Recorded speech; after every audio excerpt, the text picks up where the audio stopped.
German police say the perpetrator of yesterday's attack on the Berlin Christmas market may still be at large. That's according to a local newspaper. A dozen people were killed, 48 were injured after a truck crashed into the market last night. Police previously said that they captured a Pakistani refugee whom they believed to be the driver of that truck. But now police say the man may have not been the perpetrator. They released him earlier today on grounds of lack of evidence. Michael, what does your gut tell you about this situation in Germany? My gut tells me that Andrea Merkel right now is praying is not one of the refugees she let into Berlin or into Germany over the last couple of years.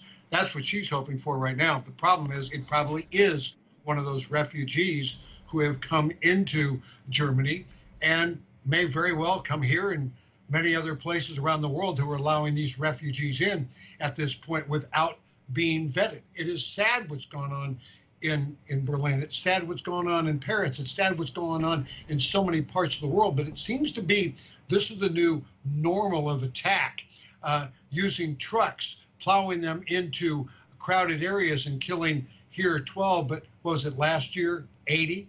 Mm-hmm. Right. And you bring up a good point. It does seem like the norm.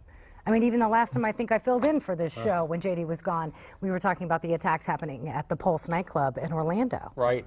Well, you know, you sow the wind, you reap the whirlwind. And Michael Reagan's a smart guy, and I think his gut is right. This probably was one of these quote-unquote refugees, and some of these people are economic migrants. They're going to a place that has better economic opportunity, not because they necessarily are from a war-torn area themselves and are literally under some sort of threat. They want to go to a place that's got better economic opportunity, but they don't want to accept the culture and the norms and the language and the values of the places that they go.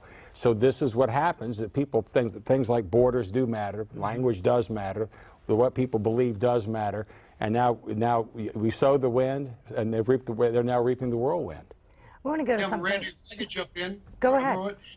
I mean, people talk so much about immigrants. We are a nation of immigrants, but those immigrants came to America to become Americans, to make the point that we just made a moment ago.